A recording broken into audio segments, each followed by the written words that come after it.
like not not not using microneedling at home microneedling. Yeah. Oh, did you like that one? Yeah, that's very educational. It's hard. Like, I like to do the educational stuff, but a lot of the time people don't care about education. Yeah. Like, people just want to know sort of like drama in the industry and stuff like that. I'm ready to be your before and after photo. I'm so excited for it for when it like starts to finally kick in. Yeah. Nice and nicer. Oh, you should see the mirrors that I just bought for the rooms. So excited for them. They're like these big arch mirrors. Ooh. And they've got an LED that runs around the rim of it. So like before you leave, like you've got like a proper massive like lit up light to make sure that you like look ready and whatnot. And I've just purchased like some teapots to sit in the room as well, and they'll just stay warm from a tea light candle. And then you can just have like a cup of tea or something before you leave. That's such a good idea. It's really like coming from a spa. Mm-hmm. But really, you've had microneedling done.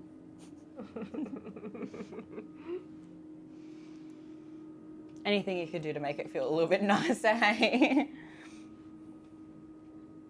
Just for all the aesthetic. It's really nice that people get to take photos before and after their treatment. Yeah. Just a quick selfie. Mirror selfies are nice. No, I remember when I used to like go places and like my hairdressers and whatnot, I used to do that all the time. So take photos straight after my hair. Mm-hmm.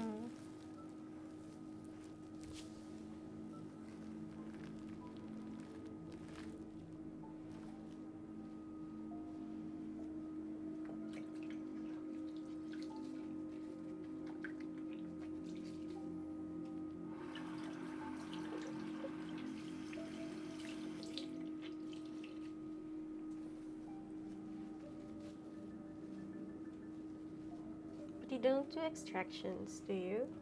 We can do, but I probably would just leave it for this one. Yeah.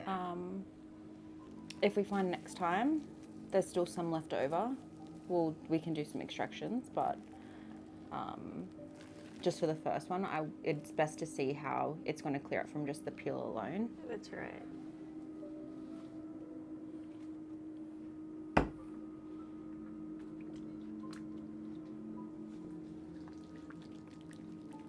I think you'll like the smell of this cleanser too. It's quite nice. It's really soft on the skin.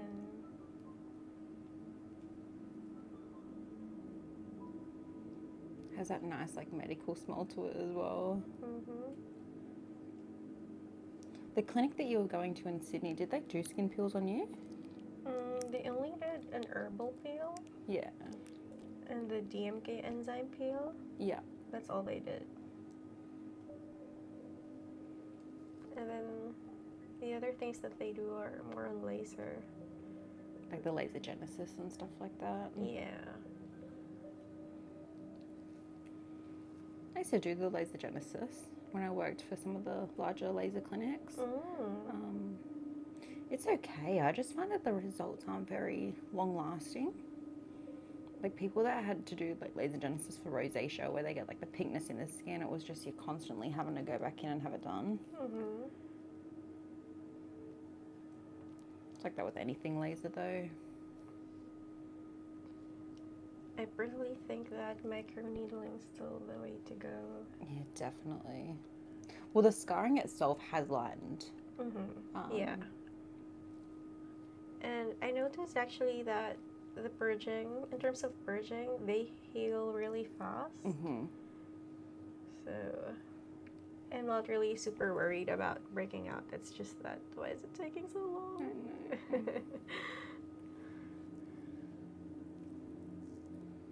With the salicylic 2 that we're going to do, it is an antiseptic and antiviral. Yeah. So it's mostly used for acne, but you can use it for rosacea as well at a low %. Oh. Yeah, really good for rosacea actually. Okay. But have you had clients come in For rosacea? Yeah. Yeah. I've treated a few people with the 5% salicylic for it, and it's been quite successful. Mm. With rosacea, though, it is a genetic thing a lot of the time. Yeah, it's a skin condition. You should get a shower filter for your skin. Oh, like, Did you not know you couldn't get them? where could I get them? There's a brand called Filtered Beauty, which is what I have on my shower. But I use it anytime I travel and stuff like that as well, and it takes all of the chlorine and the nasties out of your shower water. Oh. So when you're washing your skin, it like puts like copper and vitamin C and actual like nutrients into your water. So if you're struggling with the climate change, How many uses? it lasts like 3 months. Oh my gosh, that's so good. Yeah. So you buy like the first bit that you attach onto the shower. It costs like $120, and then every like 6 months you buy another filter, which costs about like $60. Wow, that's Yeah. not too bad. That's okay. Where do you get them? Like, do they have an actual website? Yeah, it's just called Filtered Beauty. I'll show you before you leave. Okay, then I could just order it online. Yeah. I was trying to get my own made actually. Oh, and do you use it like every time? Mhm. And have you used it for a long time now? About a year now. Okay. Yeah, and I've seen a massive difference in my skin. Mm-hmm. I notice when I use showers that don't have it on, I just get really dry, irritated skin. Yeah, that's the thing. My face gets so dry. I don't know what's going on anymore. And coming from like another country, Mm-hmm. you know, there is a lot of environmental factors that could be contributing to your skin. Yeah, and apparently I'm not the only one who's gone through this Mhm. because a lot of Filipinos apparently who have settled here would have skin congestion because of the dry weather as Yeah. well. I mean, of course, not everyone, but I'm not alone. No. I am not alone.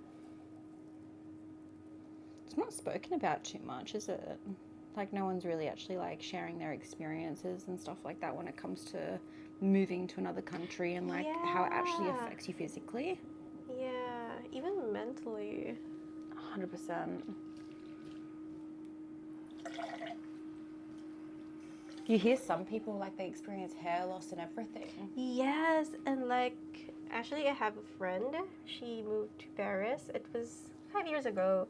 So she was telling me her experiences. She was getting really bad dandruff, Mm-hmm.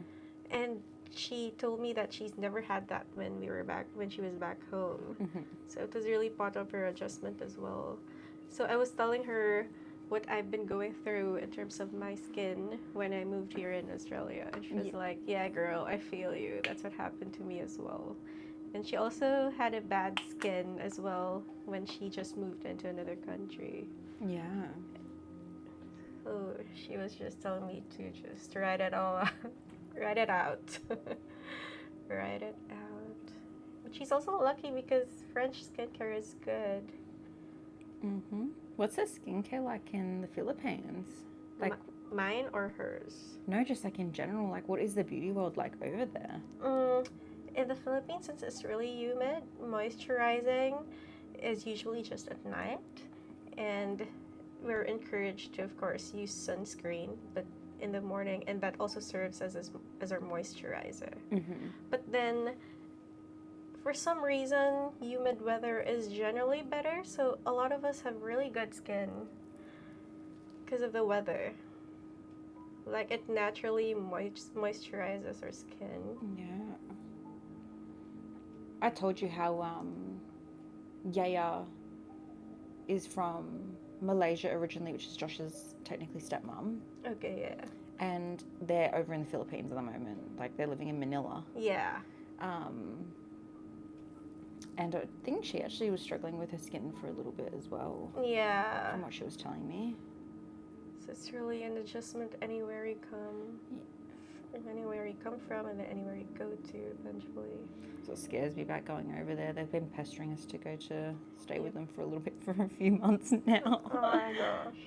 And like, I tried consulting with a dermatologist in the Philippines while I was here, Yeah. and all of them were like discouraging me from consulting in another country because it's a different. They always say it's a different climate.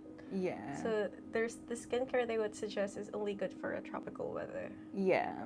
That's what they always say. 100%. And this is why as well, like you see a lot of Australians like going into Korean skincare. Yeah. But it's like Korean skincare is made for Korea. Exactly. And like, oh, you posted about glass skin, right? Yeah, did you like that? I like that. And I love how you're very realistic with it. Like, there's no such thing. Just drink water. Yeah. And like, Korean skin is so different because it's also genetic that they have small pores. Mm-hmm. So That's what started the whole skin trend. It was from memory. It was, remember when that Snell Mucin came out? Like everyone was using the Snell Mucin. and they would have this 10-step skincare. Like, that's such a really long regimen. Mm-hmm. I know, it doesn't need to be that complex. Exactly.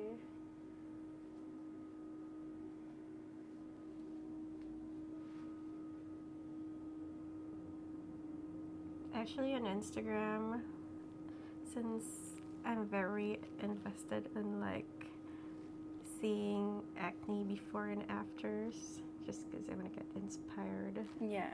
So like, it also helps that I get to read a lot of things. Reddit's really good for it. Yeah. I also go through Reddit forums, but then some are like overkill, so it just really depends. I was thinking of for Josh's business, we're doing like videos where we react to like bad experiences with like support workers and all of that, like reading out the Reddit articles. And I was thinking of doing the same for skin, where like you just read like people's like bad experiences at other salons. Yeah, that would be really good. Like, Reddit is generally helpful, but then you have to be good with discerning. Yeah. People do carry on there. Yeah.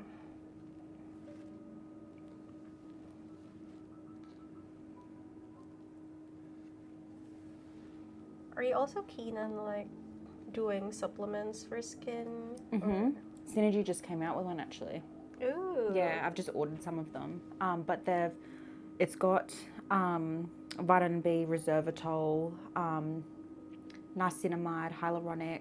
It's a supplement made for skin health. Ooh. Yeah. I'll pop one aside for you for next time because I actually think it would benefit you quite a lot. Yeah. And they're not badly priced. I think they're only like $80 and you get like 2 months worth. Wow, that's really good. Yeah, but Terry, who owns Synergy, she's a cosmetic scientist. Mm-hmm. And like biohacker. I don't even know if that's like the actual term for it, but that's what she refers to herself as. But she formulates like all of the Synergy products from Melbourne. So they've got a warehouse there that they do all the formulation, the producing, the packaging, the labeling, like everything all happens from Melbourne. Yeah. But yeah, like I'm so keen to get onto it. I'm going to do it as well. I'm really excited. Because on Instagram, I would always see those sponsored ads, like acne supplements. Mm-hmm. So I don't even know if they're real or not. Yeah. It depends on the dosage, to be honest. With Synergy, they always use the maximum safest dosages they can. Yeah. Where other places, it's like they might have the same ingredients, but at what percentage, you know? Yeah. Are you actually going to be getting the right amount? And especially when they start going into gummy form as well. So there's only so much you can fit in a gummy. That's so true. Who are gummies made for anyway? They're just made for people that don't want to swallow tablets, I think. And look, I honestly wish that gummies were at the right dosage because I'd much prefer have one That's so than true. swallow tablets. At least you can make it yummy, you know? Or like What if you take 5 gummies to meet that dosage? But the amount of like, there'd probably be so much cancer in those things, you know? Oh yeah, that's true. Like the amount of shit that they'd have to put in to Yeah. actually get it as that, It's just that consistency, you know? Yeah, it's just too processed. Mm-hmm. Also, how's your sound healing? Oh, so good. I got so sick when I went and did the course though. Oh. I think I had like, how do you even pronounce it? Like, there. That like pneumonia thing that's going around. Oh my gosh. Yeah, I full got it when I was in foster. That sounds so bad. I've been sick for weeks. How are you now though? I'm literally like, it still kind of feels sick to be honest with you. I don't know what's going on because even at work, I had 2 colleagues who just came from a really bad bout of cough and colds, which sounded like yours. Mm-hmm. Like they couldn't get up, and they didn't even get tested, but they felt like it's COVID or whatever. Yeah. Just some new strain. But then they were both saying they were down for 2 weeks. One was down for a month. Yeah. Yeah. The other one was down for 2 weeks. Because I went away to foster like just like a few days after you came in last, didn't I? Oh my gosh. I think. And I've been sick up and from like your last treatment. That's quite recent. Yeah. But this will sting a little bit as well. Okay. How many percent is this one? Salicylic acid. Yeah. You'll get a bit of a tingle from this, bit of a burning feeling. It is burning. Probably feels nicer than the microneedling still. Still better than the microneedling. What's the percentage of this one? What was that? Percentage? Like how strong This is just it? a 5%. Oh my gosh. Yeah. It feels like 100. Mm-hmm. I honestly would say that salicylic is one of the most painful pills you can have done. But I think for you, 5% should be enough. We don't need to go too strong. Yeah. Just let's see what happens. This feels so strong already. Mm-hmm. I will only ever go up to like 10% on people. Yeah. But do you have all the strengths? I only stock up until 10%. Mm-hmm. What's the strongest? You can get 40%. Oh my gosh. Yeah. But I just think it's not really worth it. Mm-hmm. If you're going to that strong in percentage, there's other options. Like we've got a tetra acid 50, so it's a 50% skin peel. It's a mixture between lactic kojic and mandelic acid. It can be really good for resurfacing pigment. This goes on really. But again, like with your skin tone, you don't want to be going too strong. Yeah. Like I'm more prone to getting that like post-inflammatory pigment. Yeah.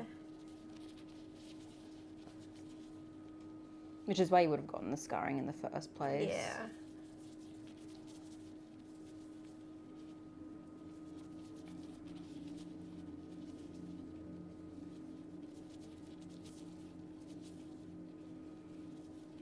With this pill too, we do have the option of leaving it on.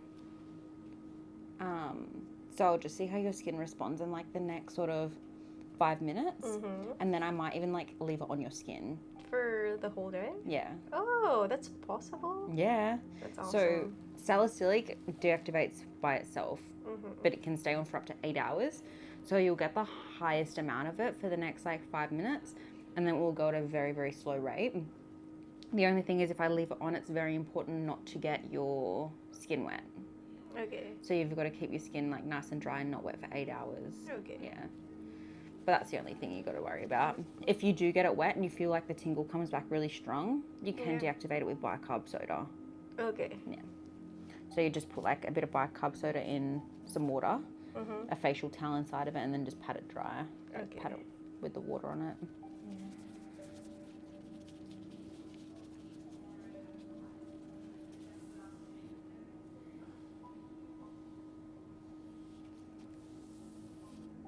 Did I also have some acid in between my eyebrows?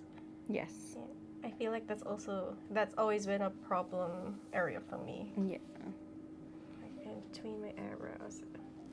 ever since. Even if I wasn't even here I wasn't even here yet. Yeah. You can honestly see like through the cheek, salicylic will take a lot of the redness and color away from acne. It looks like it's calmed down a fair bit. Yeah. Which is nice. I can see under the skin where you're going to get some more purging though. Yeah, I feel it too. Especially like through this bit here. There's some just sitting right under the surface. Yeah, every time I look at a certain lighting, like there's still a lot of tiny ones that I've been waiting to come out. That little pustule, I reckon, will go quite quick. I think there are some parts that have turned into blackheads. Yeah. Yeah, you do have a few of them. I'm just going to go grab the de-stress oil to put on after because I want to just put like an anti-inflammatory oil on. Yeah. And then the occlusoderm, which is an antibacterial and antiviral recovery balm. So it will feel a little bit thick on the skin. And then I'll just go in with Uber Zinc after. Okay. And we're not going to deactivate you because your skin's handling it quite well. All right. That sounds so good. Perks of doing microneedling, you've built your skin strength up. Yeah, actually, it's good that we started with microneedling because Yeah. it helped with collagen. Because when I came to you, my skin was really damaged. Yeah. Yeah. So It's interesting how you can actually fix skin with microneedling. Right, Because a lot of exactly. time people will say like, no, your skin's not ready for it. But if you just go a little bit more shallow, you can yeah. treat that like quite efficiently. Yeah. It's quite good. I'll be one tick. Okay.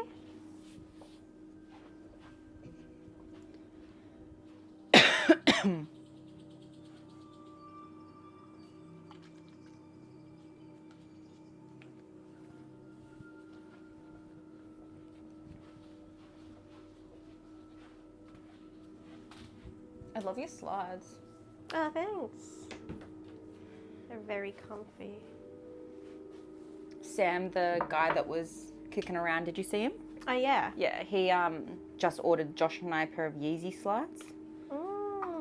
The Yeezys. In what color? I've got it in the colour Salt, I think. How does that look like? It's like a sort of like a greyish, like greenish sort of. Like a Sort of dark colour. one? Yeah, I think so. I'm not too sure. It kind of looks like a neutral colour. Yeah, that would be good. I love like my beiges, nudes, Yeah. browns. I like dressing very like monochrome, like outside of work. Yeah, they actually look good on you. Even just black, like you really can't go wrong with just black. Yeah. I also like neutrals. They're the way to go. 100%. How good does this oil smell? I love it. It's very soothing. This is great for post-treatment, but outside of post-treatment, I normally don't recommend it. It's not really needed. There's better stuff out there. It's too heavy. Yeah. It's quite thin in consistency, but I think like if you're going to use a serum and you're going to invest to the price of what the de-stress oil is, like there's better stuff. Yeah. Like you could use like a nice, strong niacinamide or something like that. That's going to do so much more for you. This is great for rosacea and really sensitized, impaired skin spot. What's the main thing about rosacea? Is it like random inflammation? Yeah. A lot of the time it's just inflammation that sits under the skin. For people genetically, some people just have more capillaries and more blood flow to that area. That's right. But you can build the skin strength up and build the barrier up to minimize the amount of redness that shines through. And then they have to go through treatments as needed, or eventually would treatments heal the skin? It depends if they've brought it on themselves. If it's genetic, you're always going to need something. Yeah. If it's caused from sensitivity and diet, you can help get rid of it quite a lot. People can just get it from eating spicy foods. Oh, Yeah. I had no idea. So should I avoid spicy foods? Nah, you'll be fine. So in terms of diet, what should I avoid? Like dairy? Should I avoid dairy? Yeah, dairy, sugar. and trans fats. So like anything, basically just like anything like fast food or anything like that, you want to avoid. Make sure you're just eating lots of greens. Yeah. What about caffeine? Caffeine's okay. Okay. Yeah. Okay. I would never expect someone to cut that out. Oh my gosh! Thank God! Oh my gosh! If you said caffeine is not coffee. good, I'm like, oh my gosh! I will not follow that rule. Just got to give up now.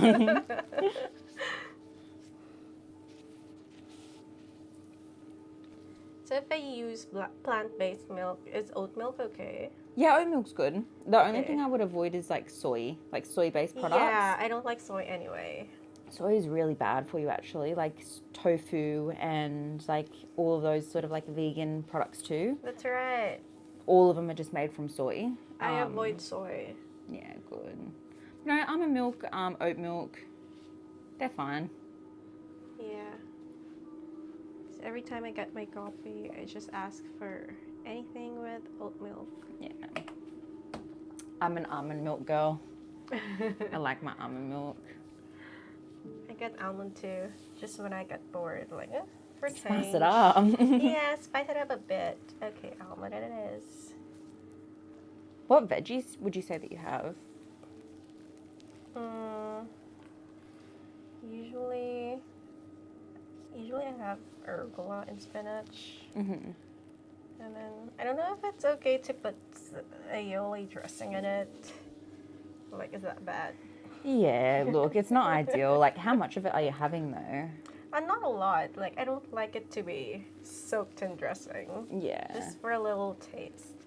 Because I don't want to just eat the greens by themselves.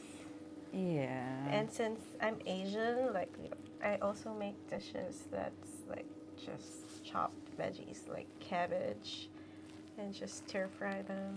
Yeah. Stir fry is good. Stir fry is a really nice way to get your veg in. Yeah. But I would just say, like, start eating things like avocado, especially now that they're in season. Okay. I think they're in season, actually. I'm not too sure. All I know is the avocados I've been buying have been all right lately. But, yeah, really great for your skin because they're so high in essential fatty acids. Okay, so I'll have avocado. Yeah, avocado's great. Digestion-wise, the things that I find work best for people are things like capsicum, mushrooms, spinach. Or capsicum, does it matter which color? No. Just both will do. And you can always just grill it, you know. That's like, right. Char grill it and give it a bit of flavour, which is nice. Yeah. What else would you recommend? Get bok choy, leafy greens, That's right. Yeah. broccolini's normally fine. And like sometimes when I cook my veg, I'll just use like a chili oil. Oh yeah, same. Yeah. So just like if you try to do it with chili oil and then cut out the aioli, and that way you can get a bit of flavour in like chili oil, garlic, salt and pepper. Okay, that's a good idea. Normally makes it taste quite nice. Sometimes we'll also use the Japanese dressing with sesame in it. Yeah. I love sesame oil. Yeah. So nice. I love its flavor too. Okay, so now I know which ones to get. Mm-hmm. What about tomatoes? Are they inflammatory? No, they're good. It's in quite a lot of skincare actually. Oh, okay. Yeah. A lot of skincare actually hydrolyzes tomato. And then for fruits, are there inflammatory fruits? You're normally relatively fine with most fruits, to be honest. The main ones I'd prioritize is dates are really good for you actually. I don't know what they're considered, but even if they're really sweet or yeah, just like 2 or 3 of them a day is like quite nice. You know, berries like blueberries, raspberries, blackberries, they're really great antioxidants. Pineapple's really good. Use it in a lot of skincare as well. They actually extract enzymes out of pineapples and use it for skin. But as long if you're eating just like relatively healthy and you drink lots of water, then it should be good. yeah.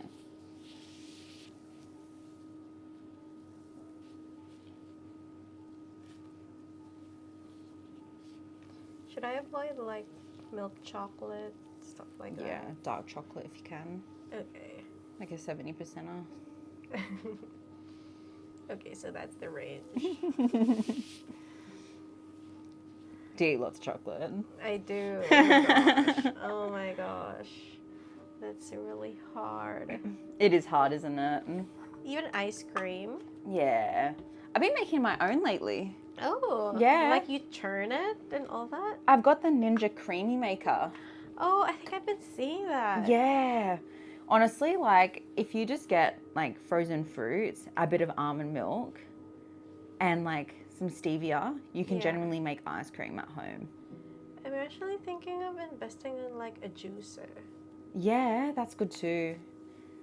The Breville ones are pretty good. You have that one? Yeah. A lot of times I do, like, ginger, turmeric, greens, celery, spinach. Yeah, because I really want to get... Bone broth is really good for your skin too. Oh, how do Yeah. you make that? So if you just like get a bunch of like leftover veg, and like if you did a roast chicken, you would take all the bones out. Yeah. So if you meal prepped your chicken, like did a roast, Mhm. took all the bones out, put it in a pot with water, veggies, Yeah. like seasoned it with salt and pepper and whatnot. You just let it like simmer for like 6 hours on a very low heat, Oh. and you can make quite a lot. Like, obviously, the more bones that you get, the richer it is in flavor. Yeah. And then how do I take them? Then you just strain it. And then drink them every day? Like how much should I drink it? It's like a cup every day. Just a cup every day? Yeah. Oh my gosh. The things I learn. Should do a video on how to make bone broth actually. You should. Because I remember that there was this Instagram shop during pandemic in Manila who would sell bone broth. Yeah. So much better if you just do it yourself. It's just the time that it takes to do gets a lot of right. people. It really takes a while. So does it have to be just chicken or? No, you can do any meat you want. Okay. Yeah. So if you did like, you could do like beef or whatever. Like even the ribs and all that? Yeah. Oh. I find chicken just tastes best. Yeah, I agree. And I'm really a chicken person. Yeah, same.